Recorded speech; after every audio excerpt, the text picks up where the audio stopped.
একটা মেয়ের জন্য সব থেকে প্রিয় বা সব থেকে কাছের লোকটা কে হয়? তার স্বামী। কিন্তু এই স্বামী একদিন তোমাকে দেখাই দিবে বা তোমাকে বোঝাই দিবে যে সে তোমার আপন লোক না। সে কখনোই তার পরিবারের বিপক্ষে গিয়ে তোমার হয়ে কথা বলবে না।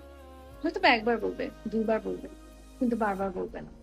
আর স্ত্রী যে কিনা তার স্বামীকে যদি কেউ অপমান করে, সেটা যদি হয় তার নিজের বাড়ির লোক হোক, সে কিন্তু তাকে ছেড়ে কথা বলে না। এইটাই আসলে বাস্তবতা যে একটা মেয়ে একটা ছেলেকে যেভাবে তার খুব আপন মনে করে, ছেলেটা কখনোই সেটা মনে করে না। একটা, দুইটা, তিনটা কমপ্লেইন করো না একটা ছেলের কাছে তার মার ব্যাপারে বা তার ফ্যামিলির ব্যাপারে। ৩ নাম্বার বার যখন তুমি কমপ্লেইন করবে না, তখন তোমাকে তোমার জায়গা দেখায় দিবে। যে তুমি এখানে বিলং করো, তুমি ওখানে বিলং করো না। কিন্তু একটা মেয়ে কি করে? তার স্বামীকে কেউ এতটুক কথা বলুক বা এতটুক কথা বলুক, সে কিন্তু যখন কারো থেকে মুখটা ঘুরিয়ে নেয়, সে আর কখনো সে মুখটা ফেরাতে চায় না। কারণ তার কাছে তার স্বামীর সম্মান সব থেকে বড়। যেটা হয়তোবা স্বামীরা কখনোই বোঝেনি বা